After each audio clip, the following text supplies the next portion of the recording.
Muy bien.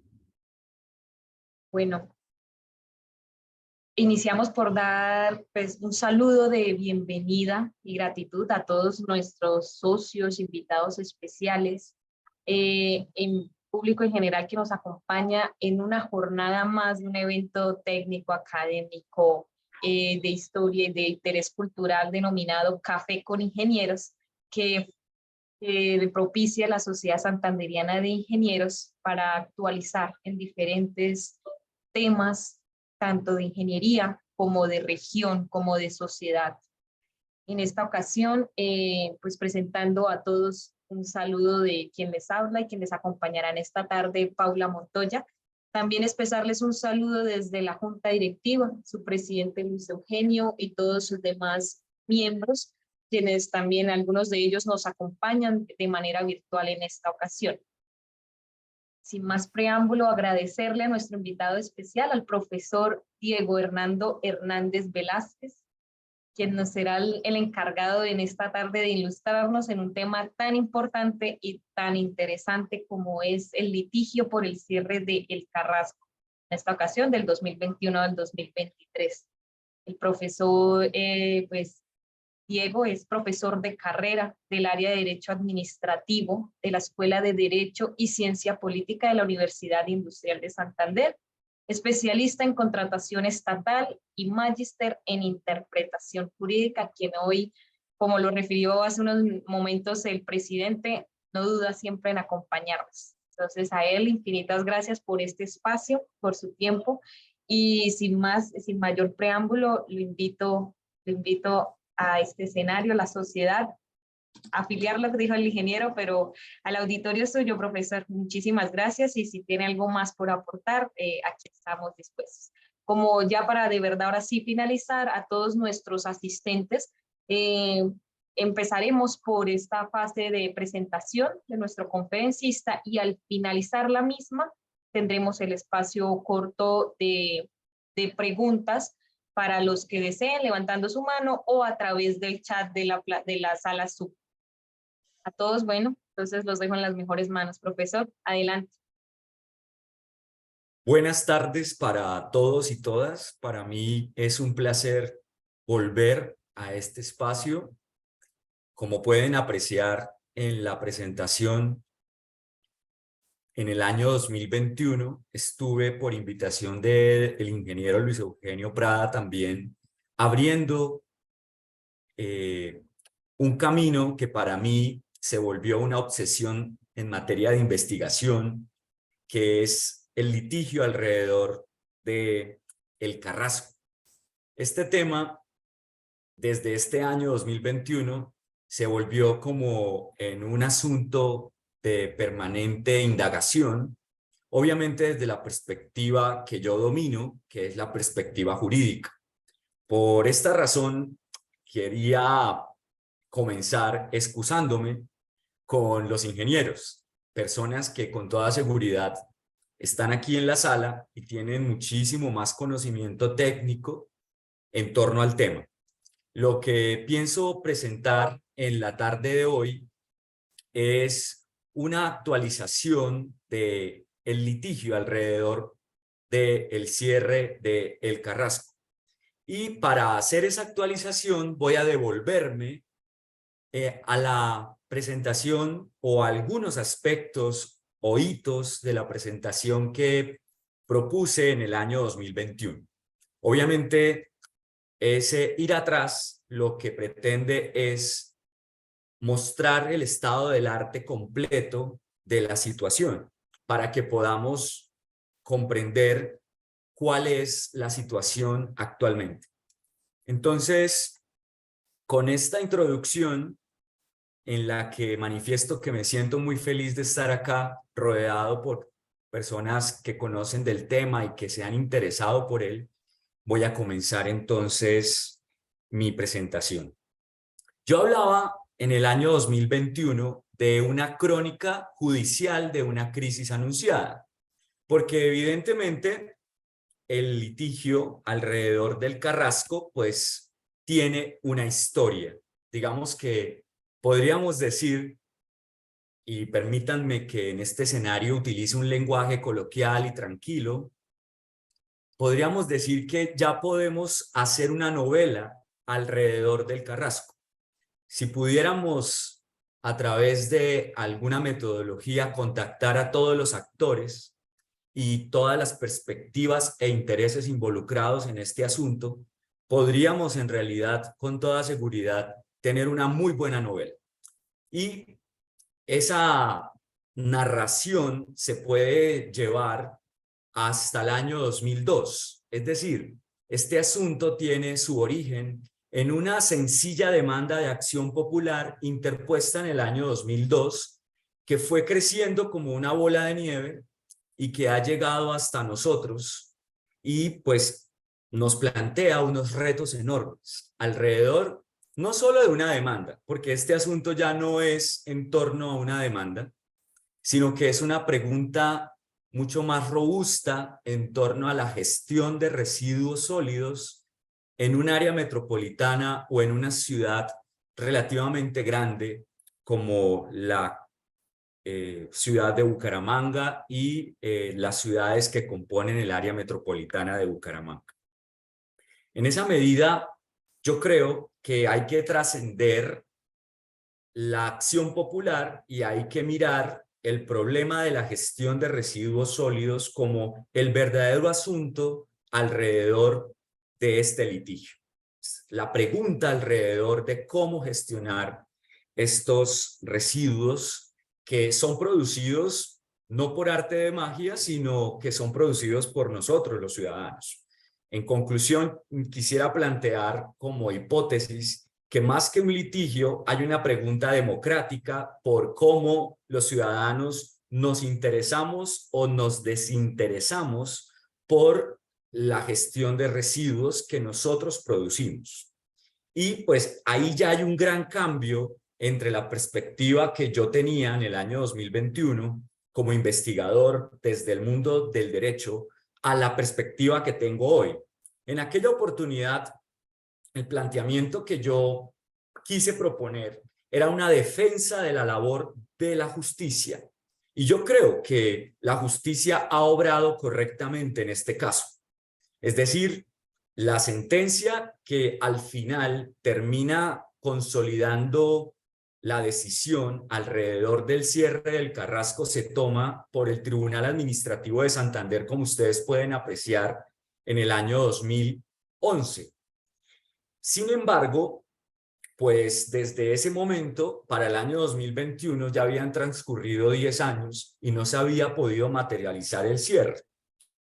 En el contexto del evento del año 2021, yo planteaba una defensa acérrima de la labor judicial, especialmente de la labor realizada por el juez 15 administrativo de Bucaramanga, porque sentía que en ese momento la política y la ciudadanía le echaba el agua sucia a el juez por ordenar el cierre del Carrasco. Y pues considerábamos en aquella oportunidad que ese cierre pues no era un cierre sorpresivo, es decir, la orden que el juez emitía a través de ese auto de audiencia del 11 de agosto de 2021, pues en realidad, y las sesiones que hubo después, no era una sorpresa para la administración pública de los municipios que depositan los residuos sólidos en el Carrasco. Es decir, esa perspectiva como de, oh, sorpresa,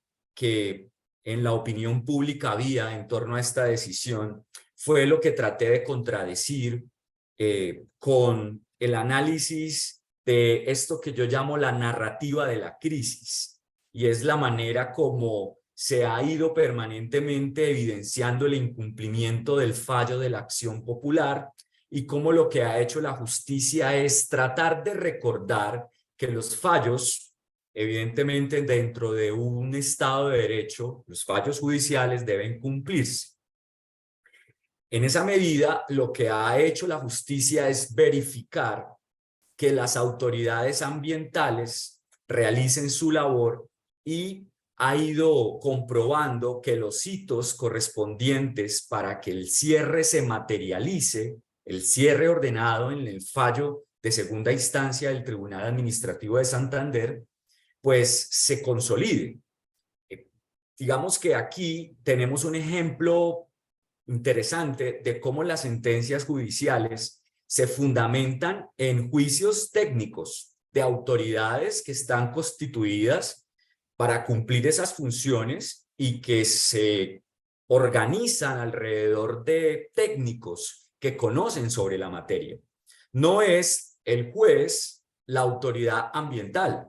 Y hacía mucho énfasis yo en aquella oportunidad en distinguir la función de la autoridad ambiental de la función judicial. Y evidentemente, pues la función que le corresponde a la administración pública. Entonces, veíamos cómo, pues, si nos centrábamos en el auto que ordena el cierre definitivo, pues evidentemente el juez 15 administrativo le da la palabra a la ANLA, que es en ese momento la autoridad ambiental encargada de verificar el cumplimiento de todos los hitos correspondientes al plan para cerrar o clausurar la labor de recepción de residuos sólidos del Carrasco. Evidentemente, en esa medida vemos que en la audiencia que luego conocimos a partir del auto del 11 de agosto, la administración pública plantea algo que al final es lo que se ha materializado hasta hoy: la extensión en el plazo para materializar el cierre del Carrasco.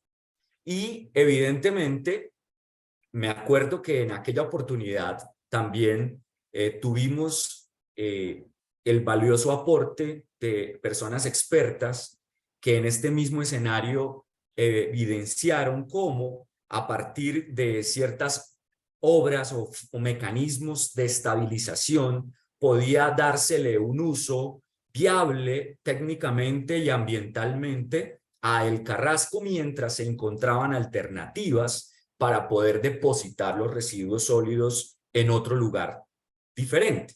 Porque evidentemente, pues por más que queramos, si no hay otro lugar, por más que lo diga la sentencia y por más que lo recuerde el juez que le hace control al cumplimiento de la sentencia, si no hay un lugar físico real donde podamos depositar los residuos que ya no tendríamos cómo depositar en el Carrasco, pues no queda otra razón sino pensar en estabilizar las diferentes áreas del Carrasco y poder continuar depositando allí las basuras. En esa medida, se pedía un plazo adicional, como ya lo reiteré, en las audiencias, y pues estos plazos en realidad pues fueron considerados como innecesarios y fueron analizados como contrarios a la orden judicial que desde 2011 había ordenado el cierre.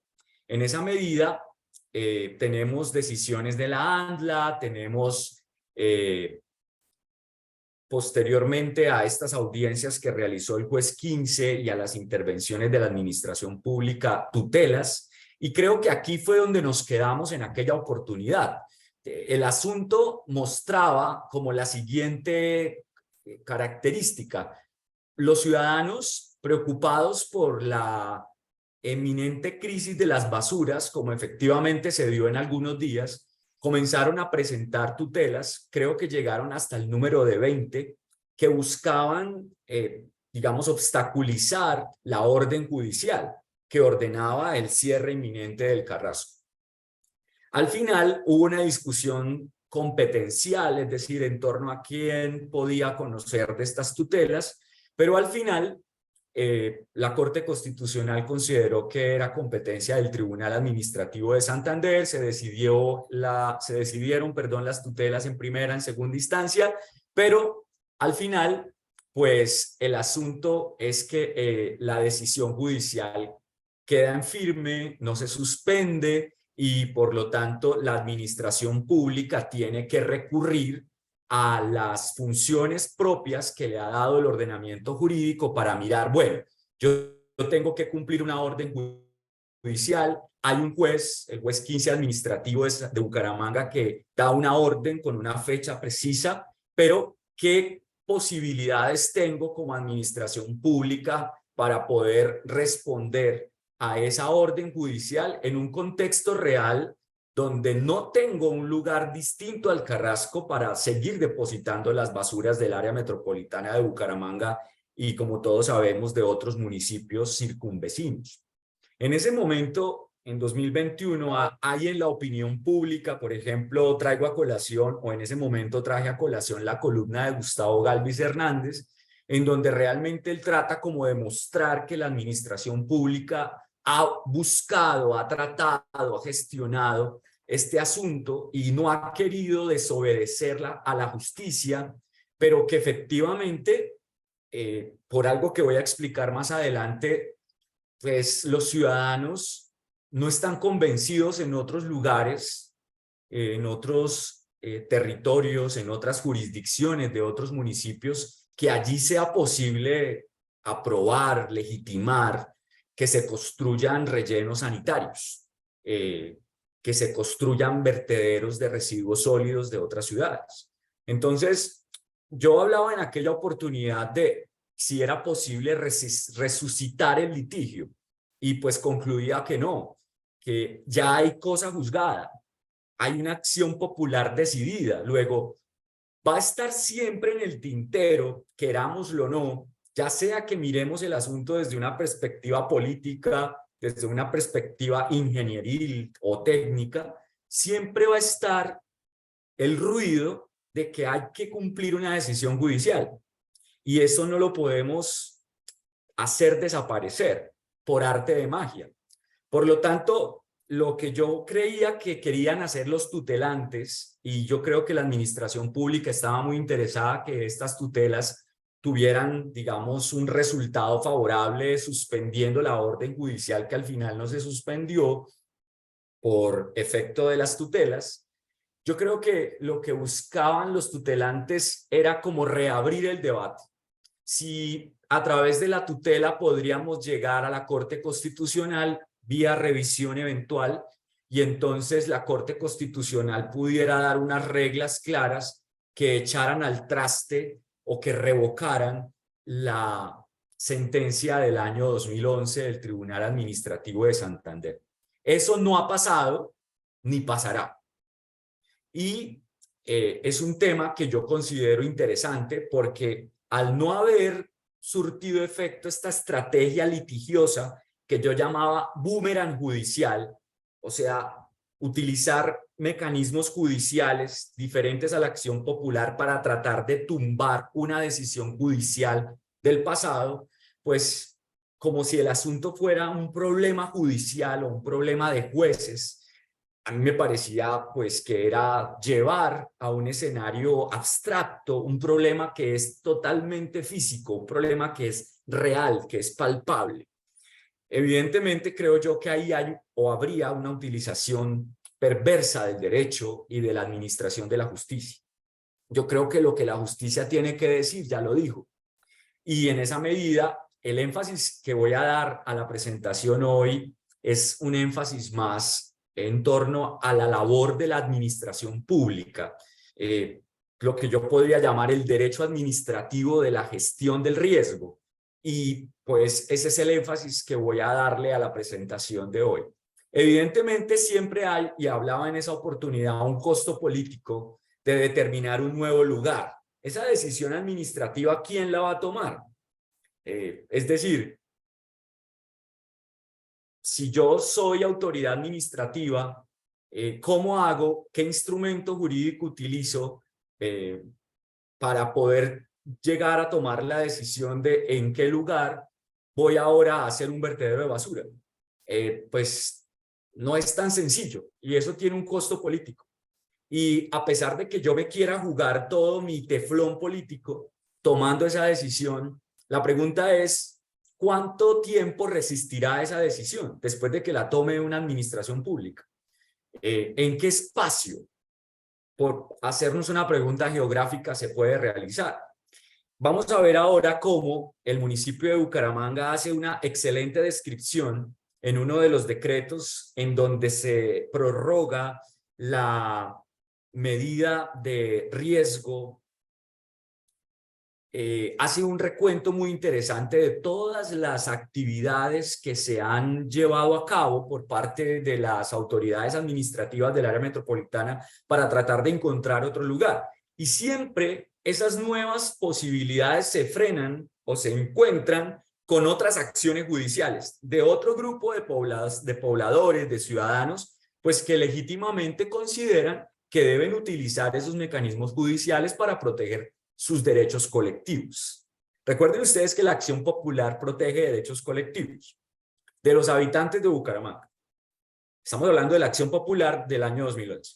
Pero también hay habitantes de otros lugares cercanos a Bucaramanga que también tienen derechos colectivos. Es decir, no solo nosotros tenemos derechos colectivos, y esos ciudadanos también están legitimados a utilizar las acciones judiciales para evitar que se materialice la determinación administrativa de que se haga un vertidero de basuras en el territorio del municipio donde viven. Entonces, el asunto no es tan sencillo como optar por el blanco o por el negro. Hay un montón de matices, y además tenemos ahora una ciudadanía constitucionalizada, una ciudadanía empoderada que conoce sus derechos, que hace todavía mucho más difícil tomar una decisión administrativa y pues una decisión política. Por lo tanto, esa alta litigiosidad de la ciudadanía, del nuevo lugar, que yo llamo nuevo lugar porque es como una especie de Atlantis, como una especie de lugar que todos soñamos que exista, pero que es muy difícil encontrarlo, pues es un riesgo previsible. Es decir, los ciudadanos en el contexto constitucional en el que estamos, pues tienen una concepción de participación que la Corte Constitucional en esta sentencia que traigo a colación, pues evidentemente nos ha dicho que las decisiones que tomen los entes territoriales y las decisiones que tomen, por ejemplo, los ciudadanos mediante una consulta popular, no pueden llegar a obstaculizar las funciones de las entidades administrativas del Estado, y por lo tanto hay que mirar las competencias que tienen los entes territoriales versus las competencias de las autoridades nacionales, pero también habría que mirar los derechos y las garantías que tienen los ciudadanos que están involucrados en el ejercicio de esas competencias administrativas de los entes territoriales y de las autoridades nacionales. Entonces, ya no es un asunto meramente de competencias entre entidades. El problema realmente interesante desde el punto de vista constitucional es que ese riesgo previsible ahora es mucho más complejo porque tenemos ciudadanos presentando acciones, ONGs asesorando ciudadanos para que presenten acciones. Y eso no lo considero disvalioso, todo lo contrario. Yo creo que es un impacto del proceso de constitucionalización que durante 32 y pico de años ha hecho el derecho colombiano. Es decir, ahora no podemos venir a quejarnos de que los ciudadanos tenemos conocimiento, certeza de nuestros derechos y que utilizamos las acciones que el ordenamiento jurídico nos da para protegernos de las decisiones de las autoridades.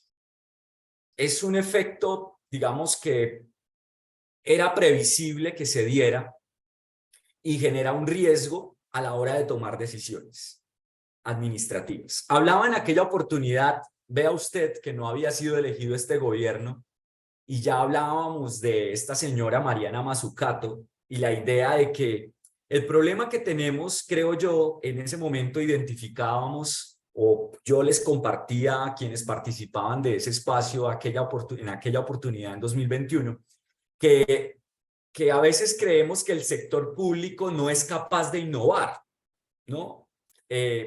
Que el sector público pues también podría ser un facilitador de innovación en la medida en que esté dispuesto a invertir capital de riesgo que no necesariamente un particular está dispuesto a invertir.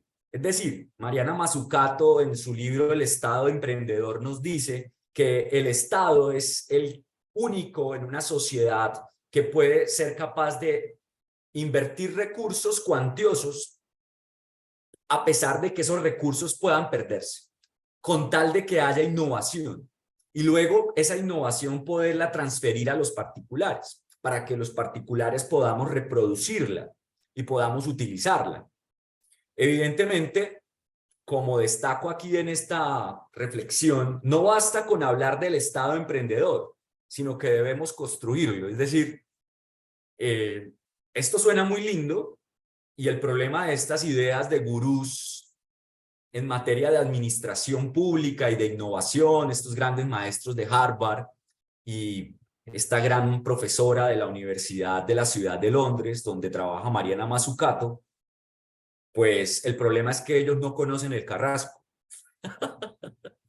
El problema es que ellos no conocen la historia, no conocen esta novela que desde 2002 nosotros hemos venido construyendo como sociedad santandereana.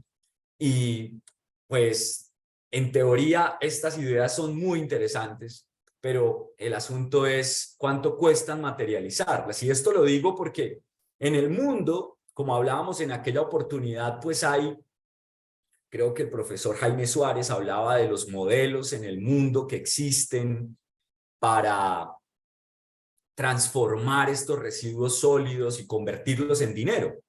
Digamos que en teoría esto sería lo óptimo, pero ¿quién va a dar el primer paso? ¿Cuánto le costaría al municipio de Bucaramanga o a los municipios del área metropolitana hacerlo?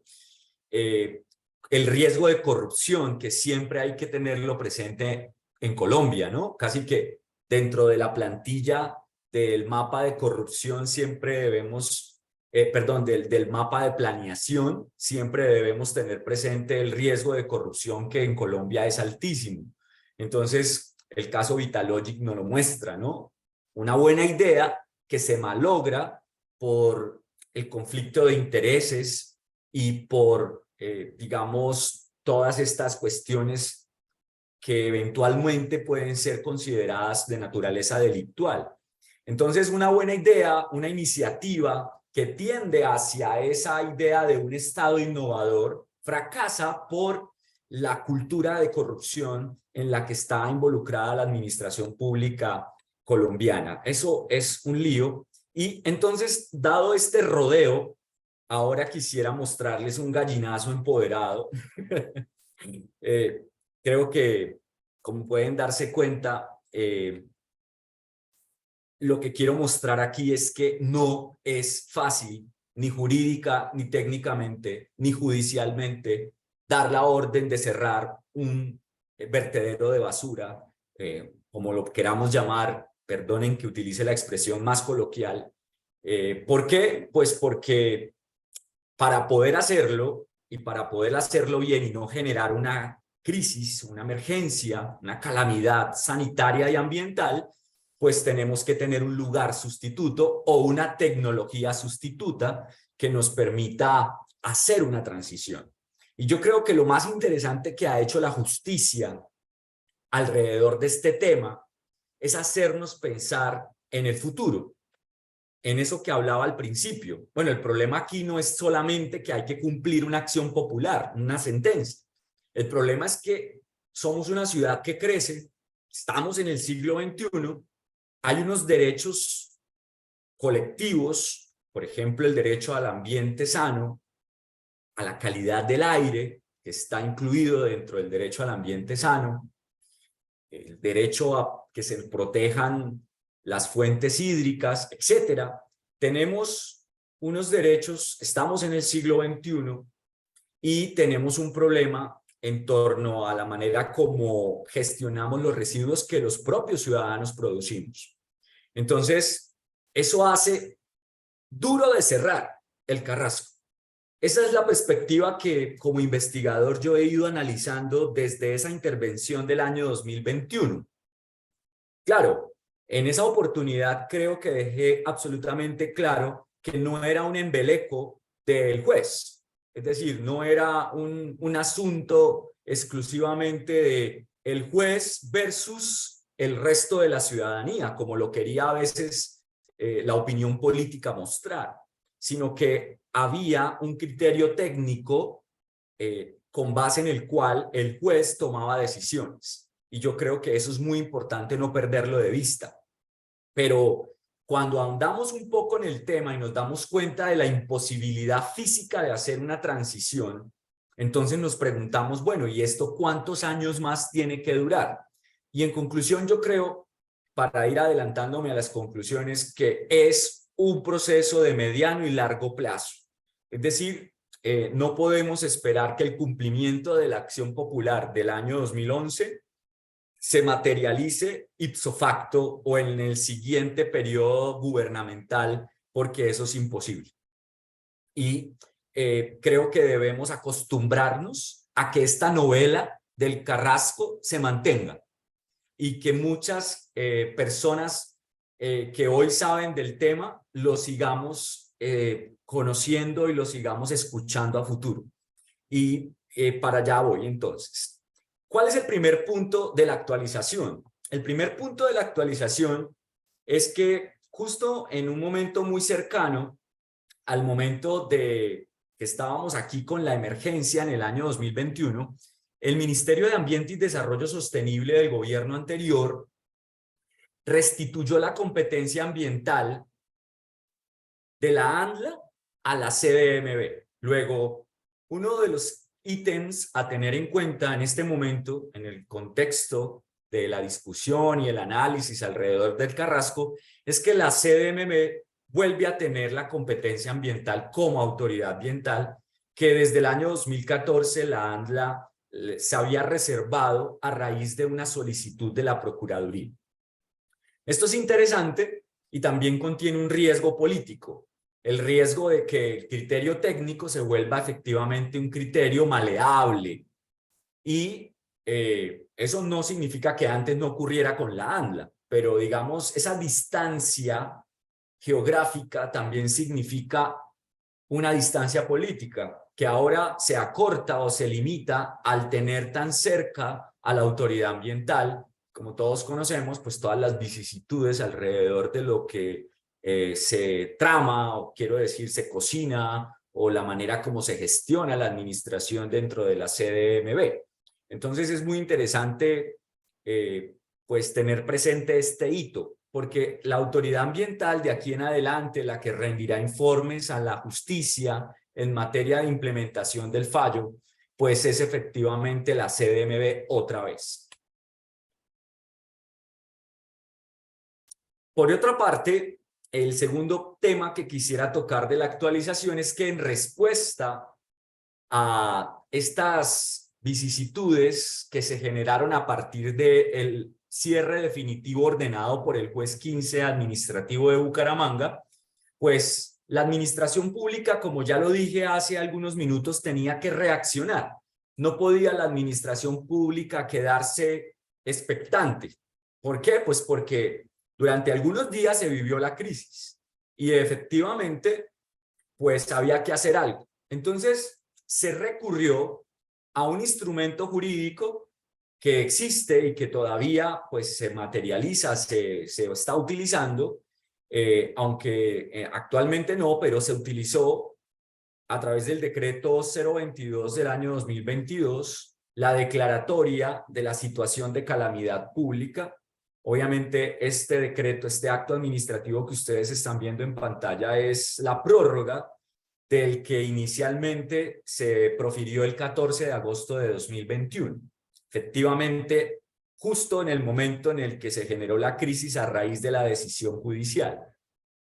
Entonces, volvimos a utilizar la idea de declarar la calamidad para poder tomar decisiones administrativas. Y yo creo que esto es muy interesante porque esto nos muestra como un comportamiento cíclico entre la justicia y la administración pública, que va entre apretar, perdón la expresión, para que haya cumplimiento de la decisión y por el otro lado, tomar decisiones administrativas a través de este tipo de actos administrativos para evitar, por ejemplo, sanciones de tipo disciplinario respecto de los servidores públicos que continúan depositando las basuras en el Carrasco. Recordemos que en este momento los municipios deciden de manera urgente llevar las basuras a otros lugares. Tenemos el caso, por ejemplo, de Agua Chica,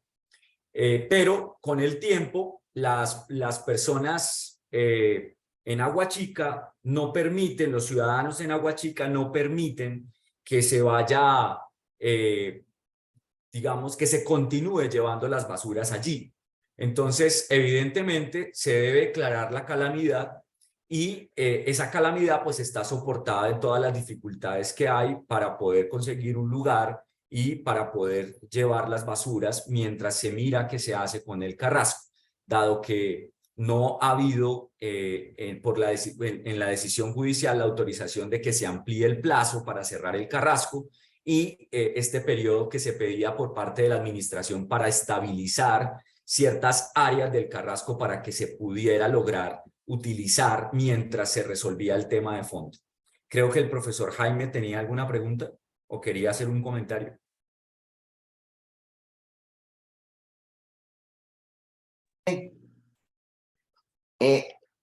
Hay unos derechos colectivos, Sí. pero es evidente que no ha habido acción política de los funcionarios para llegar a acuerdos con las comunidades. O sea, apenas las comunidades se rebotan, ahí paran. ¿Puede un juez obligar a las autoridades a que licencien y acuden un nuevo sitio? O sea, cambiar la orden de cerrar por una orden de encontrar un sitio para el nuevo Carrasco y después sí cerrar. Pues gracias por la pregunta, profesor Jaime, mucho gusto. Yo creo que la orden de cerrar ya implica implícitamente la orden de buscar un nuevo sitio. Y precisamente, digamos que lo que ha hecho la administración pública a través, por ejemplo, de estas declaratorias de calamidad, pues ha sido la respuesta a la justicia. Es decir, la administración, que es la que tiene que tomar decisiones con base en las órdenes judiciales, llega a la conclusión que está frente a un nudo, frente a un bucle. Y la única forma de salir de ese bucle es declarando calamidades, que es como una excepcionalidad. Entonces, habría que pensar si es posible poder acordar entre la administración y la administración pública y la administración de justicia, digamos, pensando a largo plazo y obviamente en poder materializar la sentencia, no en evitar su cumplimiento, sino en cumpliendo la sentencia, cómo se puede lograr democratizar la decisión. Yo creo que hacia allá es donde al final voy a proponer algunas ideas. Es decir, no podemos continuar, creo yo, desde la academia muy respetuosamente, y es una opinión personal, seguir manteniendo esa tensión entre administración de justicia y administración pública. Y cada uno, en el marco de sus competencias, entonces, tratar de jugar al gato y al ratón. Porque en realidad, pues no se está resolviendo el problema de los derechos colectivos de fondo. Y no se está abordando democráticamente la pregunta sobre cómo una sociedad del siglo XXI debe gestionar los los residuos sólidos que genera. Entonces, creo que su pregunta es muy pertinente para adelantar un poco esa conclusión. De pronto ahora más adelante voy a tratar de continuar para poder generar un poco más debate al final y agradezco su opinión. ¿Qué es calamidad pública? Lo que se hace con la calamidad pública es recurrir a la ley 1523 de 2012, en donde el artículo 4 establece las definiciones, y pues la calamidad pública es un resultado que se desencadena de eventos naturales o antropológicos no intencionales, y aquí yo lo resalto porque a este momento, evidentemente, la pregunta es si hay o no un evento natural o en este caso antropogénico no intencional. Pero más allá de eso es, bueno, es posible que por más que hayamos hecho el esfuerzo, políticamente ha sido imposible y administrativamente ha sido imposible encontrar otro lugar. Eso se reputa como intencional. Digamos, la imposibilidad de la política de lograr escoger un nuevo sitio o llegar a convencer a una comunidad de poder instalar allí un nuevo sitio, eso hace que ese evento ya no sea que sea intencional, y en esa medida no se puede aplicar la calamidad pública, un poco para discutir el tema de el fundamento jurídico de estos actos administrativos que en su momento se tomaron para justificar el seguir vertiendo las basuras en el Carrasco. Bien, también tenemos por otra parte, y esto sí ya es muy interesante, este tema de la prórroga a la situación de riesgo de emergencia. Es decir, no se puede mantener la calamidad pública permanentemente. Entonces, lo que se hace es que en algún momento, y yo traigo a colación el ejemplo de Bucaramanga, pero los municipios que también vierten sus residuos en el Carrasco, Florida Blanca, Piedecuesta, también tienen actos administrativos semejantes. Entonces, cuando ya no se puede seguir declarando la calamidad, lo que administrativamente ocurre es que se declara una situación de riesgo de emergencia sanitaria y ambiental, también fundamentados en esta ley de gestión de riesgo, y en esa medida, pues, se continúa teniendo una situación anormal. Y eso es lo que se decide, por ejemplo, prorrogar en el decreto 153 del año 2022. En este decreto, yo identifico como una especie de cultura administrativa, que es lo que llamaba ahora el gato y al ratón con la rama judicial, y es el stop, wait, go. Entonces, el juez dice stop, la administración pública dice wait, y después algo sucede y avanzamos un poco, pero volvemos al ciclo de stop, wait, go, stop, wait, go, y eso arma un bucle que en realidad no está resolviendo el problema del incumplimiento de la sentencia de acción popular. Entonces, la dinámica es que cada 4 años el gobierno de turno se vuelve experto en wait, y el juez tiene que recordar que hay una sentencia por cumplir, y entonces stop, se arma una escaramuza de basuras, y entonces go, vamos a seguir vertiendo los residuos porque ¿qué vamos a hacer? ¿Sí?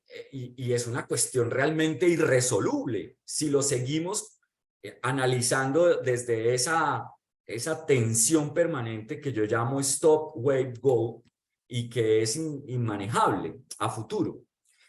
La emergencia es otra situación diferente a la calamidad, es como de menor intensidad a la calamidad, que es la que hoy nos ampara en materia de vertimiento de residuos sólidos en el Carrasco. ¿Por qué la administración pública de Bucaramanga o de los municipios del área metropolitana y los demás municipios siguen llevando las basuras al Carrasco? Porque estamos en una situación de emergencia, de riesgo de emergencia, para ser más precisos.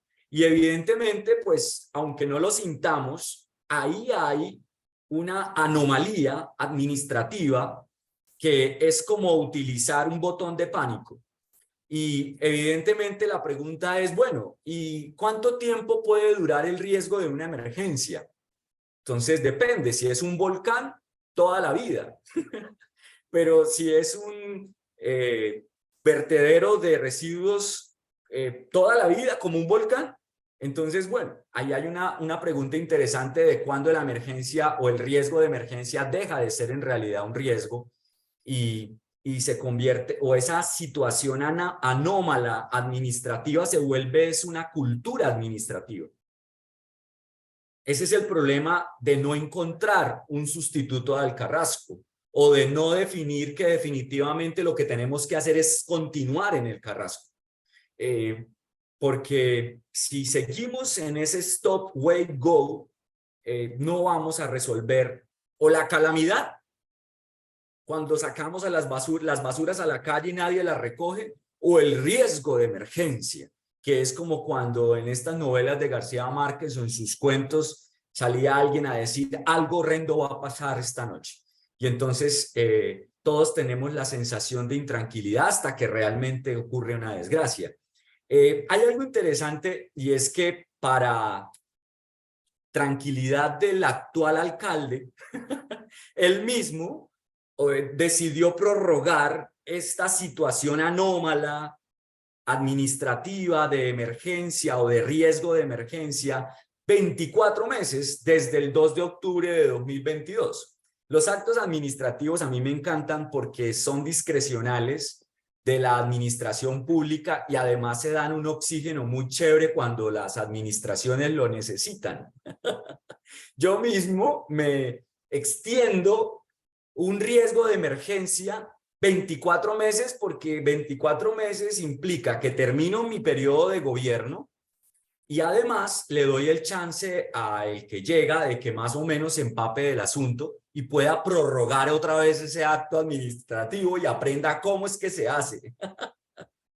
Entonces, tenemos prorrogada este riesgo de emergencia sanitaria y ambiental, lo tenemos prorrogado hasta el 2 de octubre de 2024. Tan generoso el alcalde. Esto es lo que yo llamo la paradoja Vinascoché, y es que la pelota está rodando y el tiempo va pasando. Y así, permanentemente, andamos en esa paradoja, que es otra forma de llamar a ese bucle stop, wait, go. Y pues yo creo que por más presunción de legalidad que tenga este tipo de actos administrativos, pues en todo caso ahí teníamos un problema en torno al cumplimiento del fallo, pero también exigir el fallo a rajatabla, sin tener en consideración todas estas cuestiones políticas y administrativas, pues no nos lleva tampoco a ningún lado. Hay algo interesante que me llama la atención y quisiera resaltar como parte de esta actualización, es que hay un plan de acción específico dentro de ese decreto que prorroga, o se hace alusión a ese plan de acción específico, que es efectivamente lo que hoy está haciendo, se supone que está haciendo el municipio de Bucaramanga y pues los municipios que también tienen declarado este riesgo de emergencia sanitaria y ambiental. Ese plan de acción específico está contenido en los manuales o en las guías para la gestión del riesgo que tiene la Unidad de Atención y Gestión del Riesgo de Desastres del Orden Nacional. Y pues ahí podemos ver los 7 puntos que componen ese plan de acción específico: disposición final, búsqueda de un nuevo sitio de disposición final, aprovechamiento de residuos, que es aquello que debemos pensar a futuro, atención a puntos críticos, implementación del PEGIRS de Bucaramanga, todo el tema de una nueva cultura de residuos o de la gestión de residuos, la recolección de rutas definidas del plan de contingencia de la EMAP y un plan de medios que me llama la atención, que es como una forma de vender este plan de acción específico, de mostrar qué está haciendo la administración al respecto. Yo creo que ese decreto, me voy a devolver para que copien por favor las coordenadas. Este decreto es muy importante porque es el que actualmente está vigente y es el que plantea esta situación que yo llamo anómala, como especial, de riesgo de emergencia sanitaria y ambiental, que va hasta octubre de 2024. En esa medida, concluyo haciendo estas preguntas. Primera, ¿de quién es este riesgo? ¿No? Bueno, yo creo que, entre otras cosas, he revitalizado, he reconceptualizado el papel del gallinazo en esta presentación y me parece muy bonito aludir a estos animales que están alrededor del carrasco y alrededor de la basura. Creo que es significativa o simbólicamente un tema muy interesante, más allá de lo que jurídicamente haya podido compartir con ustedes. ¿De quién es este riesgo? Este riesgo de la gestión de residuos es del alcalde. Este problema es de la EMAP, este problema es del juez, del tribunal, de la corte, de Petro. Este problema es de los ciudadanos que somos los que producimos la basura, los que no gestionamos o no tenemos una cultura de recolección de residuos sólidos? La pregunta me parece que es la más pertinente. ¿De quién es este riesgo? Otra pregunta interesante para concluir, y concluyo es con preguntas porque realmente como que no tengo una respuesta al respecto, es ¿qué hemos hecho que sea diferente a lo que nos tiene frente a este riesgo? Y es la pregunta en torno a que no podemos lograr cosas distintas haciendo lo mismo.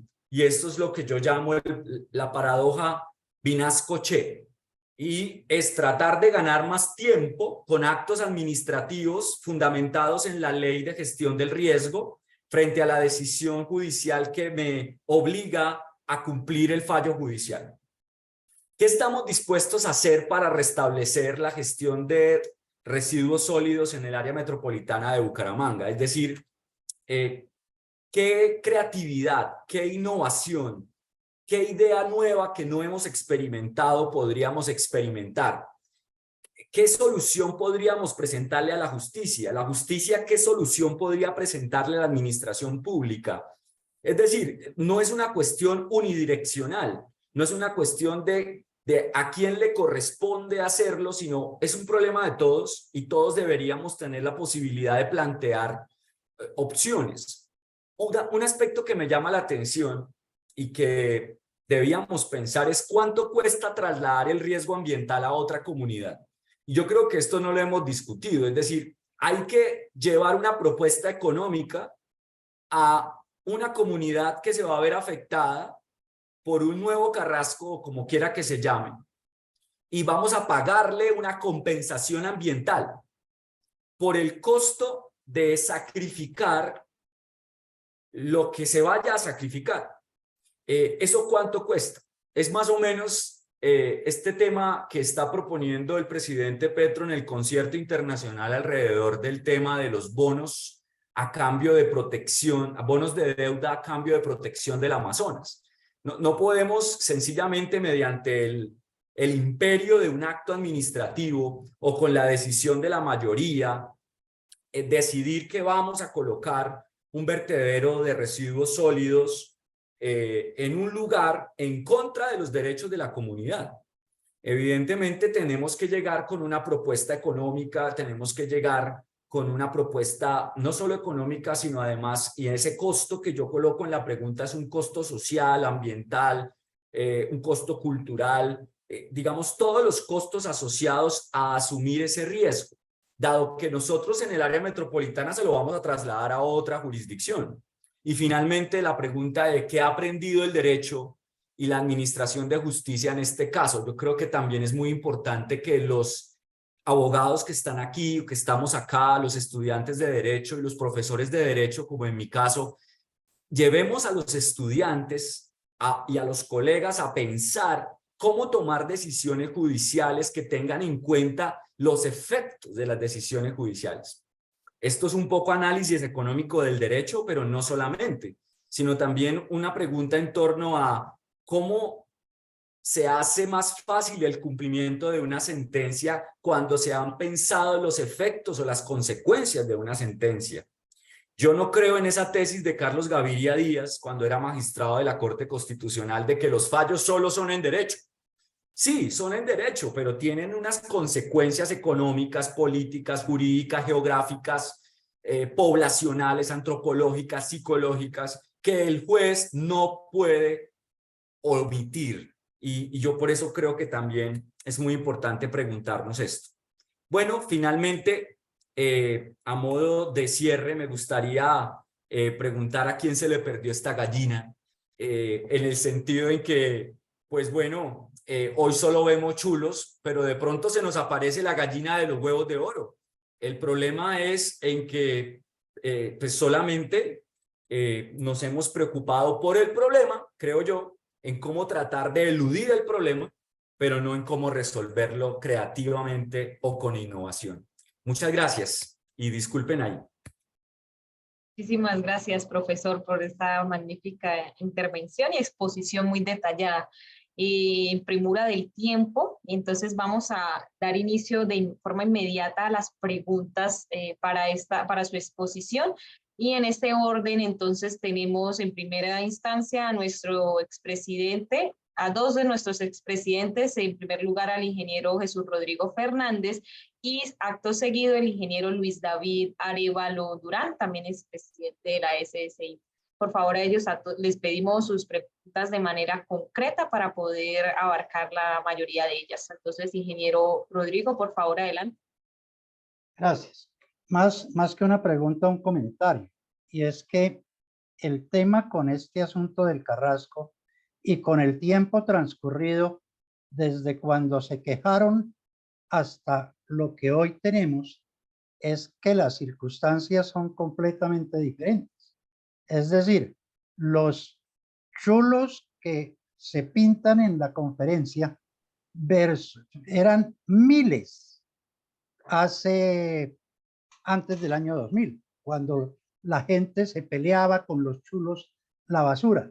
Hoy tenemos una circunstancia bastante diferente. Y el otro tema que también es bien particular es que quienes se interpusieron la acción porque se veían perjudicados por el Carrasco fueron unos habitantes que cuando compraron, a ellos no les llegó el Carrasco, ellos llegaron al Carrasco y no en una urbanización pirata, en una urbanización de urbanas. Entonces, yo creo que esa cuestión del fallo es ese y es inamovible y hay que cumplirlo como sea, pues es un tema bien complejo porque las circunstancias cambian, uno, y dos, efectivamente el tema de las nuevas tecnologías tiene el inconveniente de que los enterradores de basura no quieren dejar que las nuevas tecnologías lleguen porque enterrar es mucho más barato que procesar. Y entonces ahí tenemos unos poderosos enterradores que no dejan que ese tipo de cosas caminen. Y pues claro, la referencia al tema corrupción es válido, por supuesto. Gracias. Muchas gracias, ingeniero Rodrigo.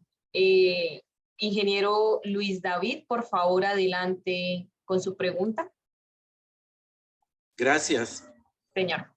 Doctor Diego, es una pregunta relacionada con un proyecto eficiente. Es decir, si aparece, digamos, por encima de todo el PEJIR y toda una cantidad de cosas que se han diagnosticado sobre el Carrasco, si aparece un proyecto técnico válido que evite, digamos, cerrar el Carrasco para aprovecharlo de manera eficiente, como hay otras experiencias que ha habido en otras latitudes, como la conozco yo en Canadá, por ejemplo, en donde existe aprovechamiento, si no estoy mal, superiores al 80% de los residuos sólidos. Ese proyecto puede echar por detrás un fallo, digamos, de cierre definitivo, digamos, porque es que el problema que nosotros lo vemos, y como dice Rodrigo, es muy cierto, es que eso se ha convertido en un negocio. Se está contaminado por el negocio, por lo que eso pueda generar dinero a algunos interesados, como lo que pasó con el tema de Vitaloye, con el tema de tapar las basuras, que es mucho mejor y está favoreciendo un contratista, por ejemplo. Entonces, si podemos optimizar el Carrasco con un proyecto eficiente, esa es la pregunta, ¿puede echar para atrás cualquier cierre definitivo? Yo quiero, le agradezco al ingeniero Fernández y al ingeniero Arévalo por los comentarios y por la pregunta. Creo que son semejantes, se pueden vincular y en el fondo yo veo una inquietud en torno a el fallo es inamovible y claro, yo no soy el juez, menos mal, ni soy el tribunal, sino que desde la academia uno puede aventurarse a proponer escenarios innovadores también en la administración de justicia. Yo creo que el fallo judicial es un medio para proteger y garantizar derechos colectivos. Si una nueva tecnología, si una nueva circunstancia en la manera como se gestionan los residuos en ese mismo sitio logran proteger los derechos colectivos, evitando que se afecten las vidas y la salud de los ciudadanos, ahí habría, digamos, una manera de poder cumplir el fallo en lo que materialmente el fallo busca, y es que se protejan los derechos.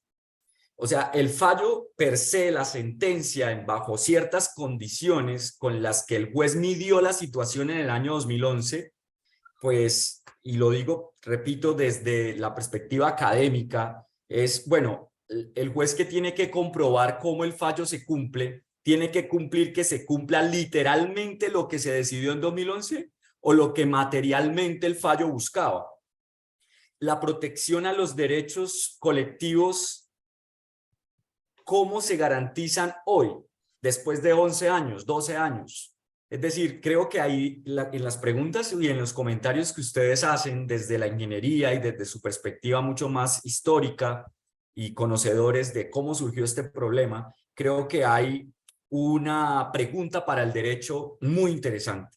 Y es que si el fallo, repito, es per se mismo un fin en sí mismo, o lo que el fallo busca es amparar derechos colectivos. Y si yo puedo probar como administración pública que esos derechos colectivos puedo seguirlos protegiendo y los voy a garantizar, incluso continuando vertiendo los residuos en el Carrasco, eso creo que sería un argumento muy interesante para discutir en sede judicial. Es decir, no creería imposible, porque el fallo es un papel.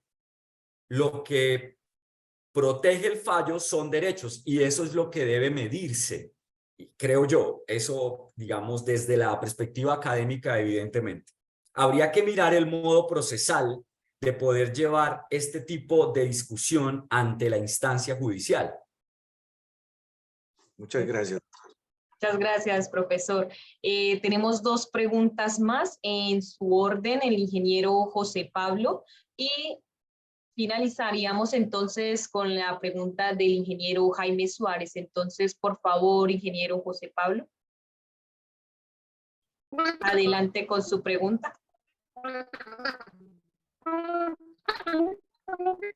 No le escuchamos bien.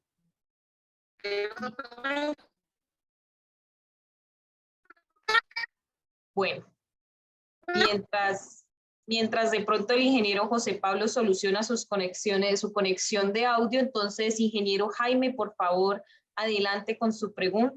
Hoy le invitamos al ingeniero José Pablo tal vez a expresar su inquietud a través del chat. Vale.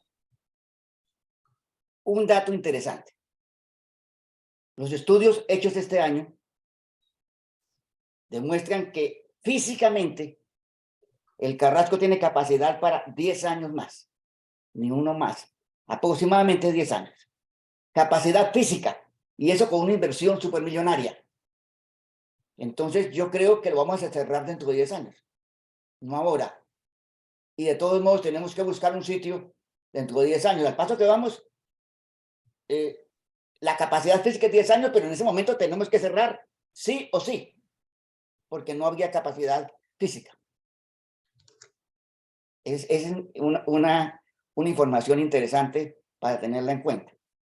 Muchas gracias, ingeniero Jaime. Sí, yo creo que no podemos dejar a los jueces solos tomando las decisiones, porque como ya lo sustenté en el año 2021, esas decisiones judiciales se soportan o en conceptos técnicos de las autoridades ambientales o en los conceptos que las propias autoridades administrativas proponen ante los requerimientos judiciales. Entonces, este tipo de información como la que plantea el ingeniero Jaime, pues son información valiosa para tomar decisiones, para mirar, bueno, nos podemos llevar 10 años más tomando la decisión de cerrar el Carrasco.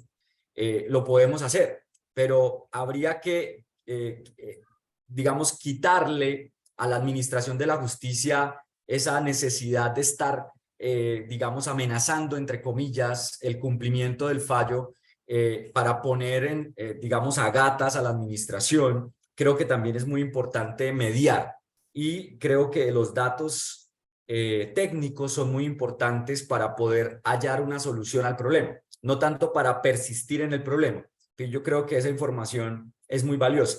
Creo que no es un problema judicial, es un problema social, es un problema político, un problema democrático, en el que tenemos que escuchar muchas voces y en donde tenemos que involucrar a todas las comunidades que se van a ver afectadas por ese nuevo lugar, esa Atlantis que estamos buscando, que yo creo que es muy importante también tener presente. No es un asunto meramente judicial ni meramente administrativo. Perfecto, muchas gracias, profesor. Nuevamente intentamos entonces al ingeniero. Hola, ¿me José escuchan Pablo. ahí? Perfectamente, sí, Ay, señor. bueno, Y se va gracias. preparando inmediatamente Juan Carlos Araque para cerrar con su pregunta. Muchas gracias. Adelante, ingeniero José Pablo. Gracias. Pues en realidad no tengo una pregunta, pero sí tengo varios comentarios. Yo fui gerente de la EMAP desde mediados del 21 hasta marzo del 22, entonces pues conozco bastante el tema. No quiero hablar de la historia, tal vez hay algunas cositas que sí quería mencionar, pero pues quisiera ir más a la solución, ¿no? Como decía Rodrigo, las razones que generaron el cierre hoy no existen, ¿sí? Entonces es un cierre para nosotros como ingenieros es algo como paradójico, ¿no? Que se haya cerrado por unas denuncias de olores, de vectores, y hoy no existen, entonces pues no debería existir la orden del juez de cerrar, pero pues eso es, así es la justicia.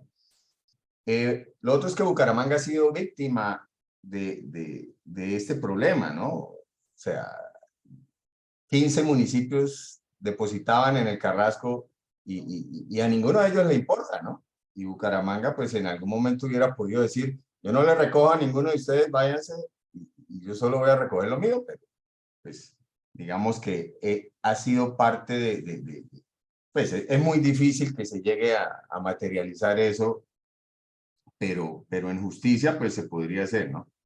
La decisión del juez, como decía el doctor Diego, fue basada en razones técnicas. Para él sí fueron técnicas, pero resulta que el ANLA, quien tomaba la decisión, el juez en un momento le dijo, señores ANLA, si usted me dicen que en el Carrasco se pueden seguir disponiendo residuos, yo lo abro.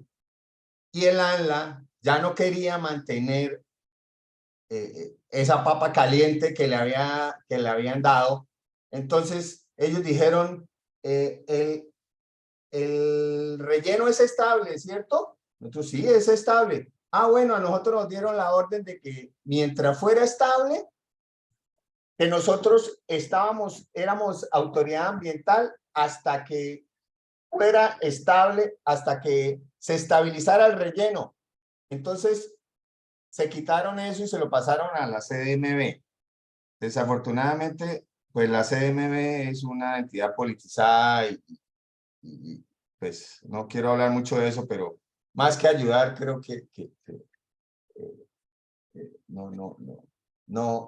no ha ayudado a que este problema se solucione. Lo otro es que no existe ninguna solución mágica que resuelva el problema, ¿no? Tampoco quiero entrar a hablar de Vitalogy, pero creo que si lo de Vitalogy se hubiera dado, hubiera sido un caos terrible. No porque no haya soluciones técnicas, sí las hay. Creo que esa no era, y de hecho no, si hubiera sido, la hubiera implementado ya en otras partes. Esas soluciones valen muchísima plata. Una planta puede valer 200 millones de dólares. ¿Quién va a poner esa plata? O sea, cuando nosotros recibimos cerca de más de 30 propuestas de soluciones mágicas, ¿sí? Que llegaban y decían, no, es que yo le tengo a usted la solución para esto. Bueno, ¿dónde está aprobada? ¿Quién la... Muéstreme dónde ya está implementada? Y lo otro que le decía a uno, si usted cree que eso es tan bueno, consígase a alguien que le financie el proyecto y hágalo usted. Y le decían, no, es que eso se paga en 2 años, se paga en 3 años. Bueno, consiga alguien que financie un inversionista y hágalo usted. Ahí ya de una vez todos se echaban para atrás. Nadie quiso nunca tomar la decisión de decir yo arranco, yo financio y yo pongo la plata. Eso nunca lo hizo nadie. Entonces, las autoridades ambientales no sirven para nada en estos casos, no ayudan a nada. Lo único que hacen es imponer sanciones y multas de miles de millones que la EMAP tiene ahí pagando y tratando y enfrentando, pero eso es lo único que hacen. Ay, multa porque se cerró, multa porque el juez dijo que se cerraba, multa, bueno, es terrible, son más de 10 las sanciones que han impuesto a la EMAP por eso. Pero vamos a la solución. Esto no se soluciona hasta que el gobierno nacional no tome la decisión de asumir, como digamos en algún momento lo hicieron con los sistemas de transporte masivo en las principales ciudades. Ningún municipio es capaz de financiar ningún proyecto para solucionar el problema de las basuras. Entonces, uno alguna vez se fue al Senado y se les explicó todo. Eso a nadie le importa allá qué está sucediendo y esto va a seguir creciendo. Es un problema que van a tener muchísimos municipios en los próximos años y a alguien le va a llegar la papa caliente y a ese le va a tocar tomar algunas decisiones. Pero los gobiernos nacionales, ahí venían ministros y uno les decía, mire, oiga, ayude, ¿por qué no hacen esto? ¿Por qué no ayudan a implementar algo? No, nada. Entonces, los rellenos sanitarios, los sitios deben definirse técnicamente, como ya se definió el de Aguachica, que lo definió un estudio muy bueno que hizo la UIS, donde definió que Lebrija había un sitio espectacular, sin pobladores, sin población, sin nada. Era una cárcava que serviría para muchísimos años. El alcalde de Lebrija no quiso, el consejo no quiso, 20 personas allá de la comunidad, porque eso ni siquiera hay comunidad allá, se opusieron y hasta ahí llegó todo. El gobernador no quiso hacer nada, no, pues no, manifestaba que sí, que de pronto él iba a ayudar y no sé qué, pero en la realidad nunca hacían nada y uno iba a hablar con el de Lebrija y el de Lebrija le importaba 5 y no tenía ningún interés. Muy ciegos porque no veían todos los beneficios que pudiera tener el municipio. La educación también es parte de la solución, pero los intentos que se hacen son muy tímidos. La verdad es que a nadie le interesa. Yo llevaba a secretario de Educación, mire, una cartilla, vamos a enseñarle a todos los niños de primaria a reciclar, al manejo de residuos. Ay, sí, vamos a mirar y nada. Los alcaldes la misma vaina. Nadie le interesa eso. ¿Sí? Es algo que todo el mundo dice, a mí me da risa en las reuniones, dice, la gente le dice a uno, yo reciclo. Lo que pasa es que yo lo bajo al cuarto de basura, ya lo mezclan con toda la basura y se lo llevan. Digo, pero usted, ¿por qué no va allá? ¿Por qué no ayuda en su conjunto a implementar? Que vaya a una cooperativa de reciclaje, que tengan un cuarto, no sé qué. A nadie le importa, todos quieren que los demás hagan primero. Entonces, es un problema de educación. ¿Por qué los países europeos, los que reciclan y los que redujeron la cantidad de residuos que iban a los rellenos y procesan? Porque allá hay unas tarifas durísimas y hay unas multas durísimas. No porque sean más inteligentes ni más educados que nosotros, no, porque allá el que no selecciona lo castigan durísimo y nadie quiere que lo seleccione y eso está probado, hay estudios. Los países de Europa que no han subido sus tarifas no han aumentado los porcentajes de reducción de residuos sólidos. Ingeniero José Entonces, Pablo, le invitamos a cerrar. Ya estoy cerrando. Qué pena, abordar la pero es que palabra. son tantos los temas. Entonces, las plantas de transformación son muy costosas y necesitan el subsidio. El doctor Luis David decía que si saliera una solución, el juez echaría el fallo para atrás. Sí, el juez 15 me lo dijo a mí un día. Si ustedes tienen una solución, hermano, echamos esto para atrás. Yo lo que quiero es que haya una solución, pero desafortunadamente estas soluciones no llegan, no llegan. Doctor Diego, una última cosa que se la quiero criticar positivamente es, no me gusta ver el chulo en la presentación. Nosotros allá en la EMAP hemos combatido muchísimo por los chulos. En la EMAP ya no hay chulos. La gente cree que el Carrasco, perdón, la EMAP no, el Carrasco, que el Carrasco está lleno de chulos y no hay ni un chulo. Pues hay algunos que llegan por la noche, pero usted no ve chulos ni en los barrios vecinos ni nada. Entonces, me parece que hay que cambiar eso porque para todo el mundo el chulo representa el Carrasco y las basuras y es injusto con todo lo que hace en el Carrasco. Respetuosamente lo invitaría a que cambiara eso. Muchas Muchas gracias. gracias. A usted muy amable por sus opiniones. Bueno, por favor, adelante con la intervención del ingeniero. Ingeniero Juan Carlos Araque, por favor, le invitamos de manera muy concreta a hacer su pregunta y finalizamos entonces con nuestro presidente, el ingeniero Luis Eugenio Pradani. Muy buenas noches a todos los colegas. Pues yo creo que esto es más de voluntad política. No sé si me están escuchando. Sí, señor. ¿Sí? Yo creo que esto es más de voluntad política. Voy a ser muy pues concreto. Tengo la experiencia que fui administrador de relleno sanitario de Sogamoso, Boyacá. Sí, y prácticamente Sogamoso se convirtió en el basurero de Boyacá. Sí, desafortunadamente porque nosotros, bueno, los municipios aledaños como Duitama, como, bueno, el más grande era Duitama, nosotros son municipios pequeños, el tonelaje diario era tenaz, o sea, tenía más basura ellos que nosotros mismos, la gente que vivíamos en Sogamoso. Entonces, en ese orden de ideas, pues eso se convirtió en un negocio para la administración y para las empresas públicas que manejaba eso.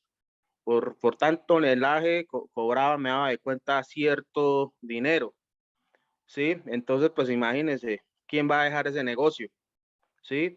Siendo así, pues el tema, habían 2 plantas de tratamiento de lixiviados que pues había pues gente que vivía a unos metros del relleno, obviamente que había vectores, había pues muchas problemáticas, derrame de lixiviado y todo ese tema.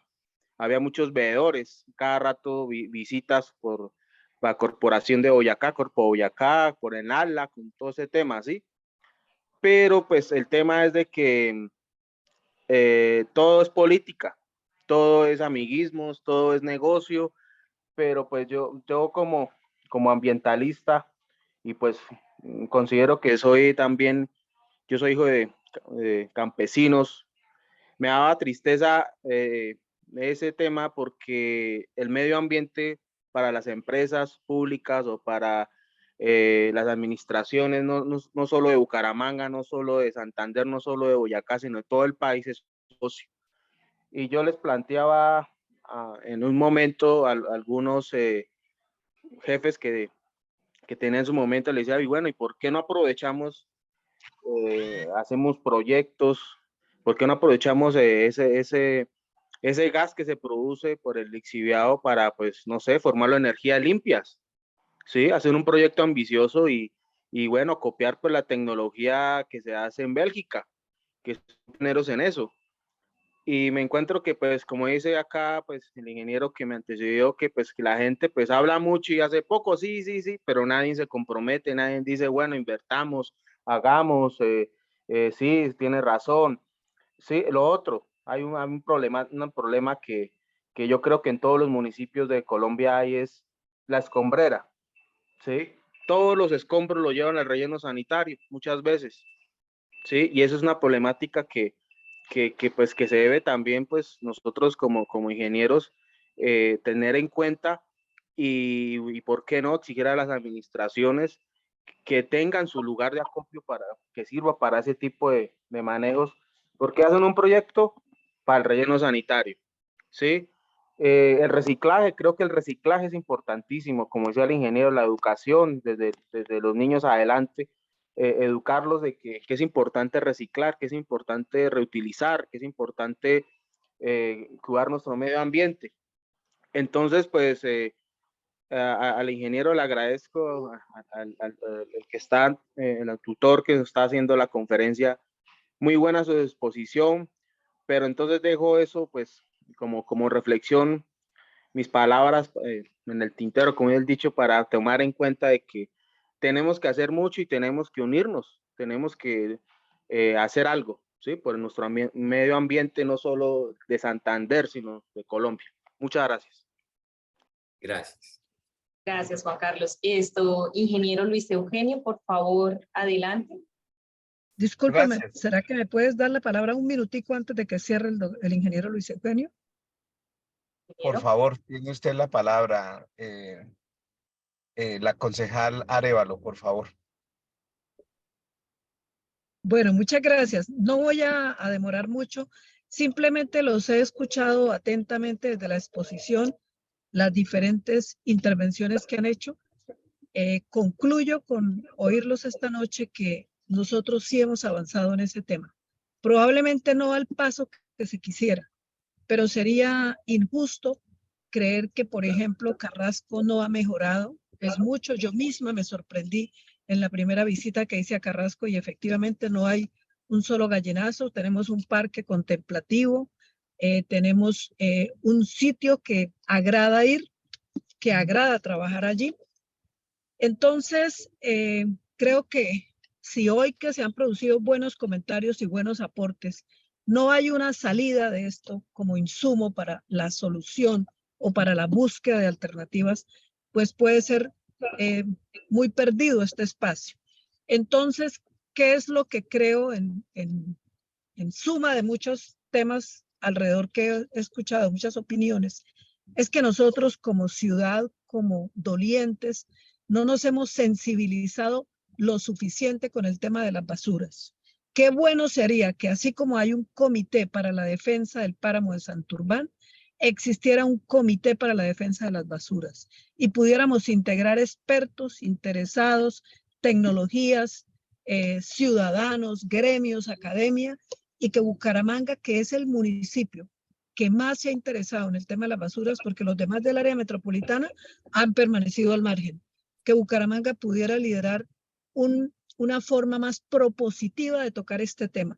No satanizar soluciones, no tomar el color político, pero sí buscar una solución que pueda mostrarle al país que, pues, que enterrar basura es negocio, pero que más negocio podría ser tratarlas de manera mucho más efectiva. Eso era. Muchas gracias. Gracias.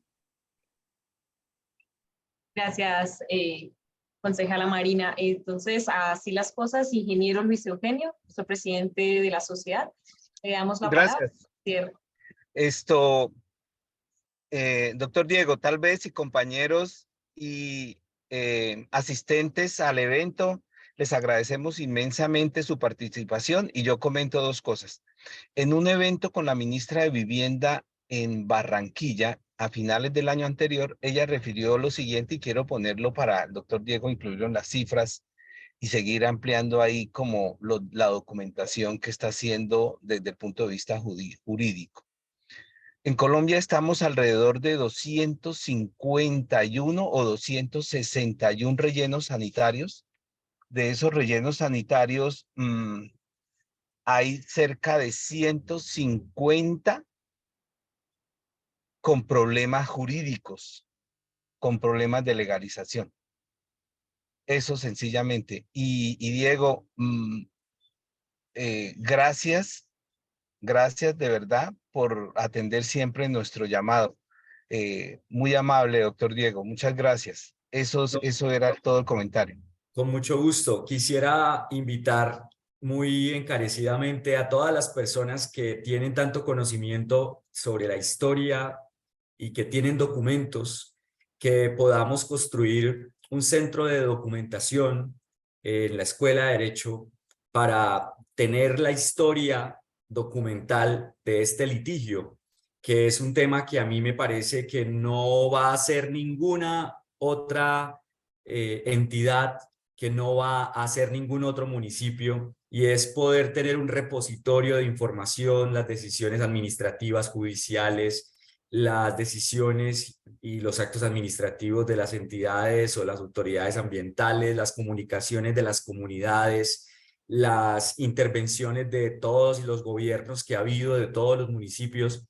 Invito muy encarecidamente a todas las personas que tengan documentos y que tengan información también a poder dejar esta información plasmada en audio o en video para el futuro, para poder reconstruir esta historia cuando dentro de muchos años podamos resolverlo, el lío del Carrasco, podamos reconstruir y podamos tener un aprendizaje colectivo alrededor del tema. Por lo tanto, a través de la Sociedad Santanderiana de Ingenieros, pueden acceder a mi correo electrónico para contactarnos y poder ir construyendo ese repositorio, ese observatorio del Carrasco, para que sea beneficioso para todos nosotros. Comienza como una idea mía como investigador, pero la idea es que podamos poco a poco ir involucrando otras entidades, a la misma universidad, al gobierno de Bucaramanga, a los políticos, a los técnicos, y podamos poder ofrecer esta información para Colombia y para el mundo. Muchas gracias. Doctor Diego y Paula y compañeros, excusas. La cifra la acabo de encontrar, la estaba buscando. 281 rellenos sanitarios en Colombia, de los cuales 140 tienen problemas críticos, no solamente técnicos, sino también legales. Ya encontré la imagen del documento y algunas notas, y voy a sacarlas de una vez para también incluírselas en lo que le vamos a enviar, doctor Diego. Muchas gracias. Qué pena. No, muchas gracias a todos por su atención. Buenas noches. Gracias, Paula. Muchísimas gracias, profesor. Muchísimas gracias por esta exposición tan detallada, tan nutrida, y pues a usted por siempre atender nuestro llamado, como ya lo ha dicho el presidente, y a todos nuestros socios y todos nuestros invitados que en esta tarde nos acompañaron en una jornada más de Café con Ingenieros de la Sociedad Santanderiana de Ingenieros. Bienvenidos siempre y muchas gracias por su atención. Buena noche para todos también. A todos. A todos, buenas noches. Buenas noches, chao, gracias. Chao, ingeniero, buenas noches. Paula, muchas gracias. Buenas noches. Ingeniero Carlos, a usted, muchas gracias. Que esté muy bien. Ok, hasta luego. Hasta luego, ingeniero.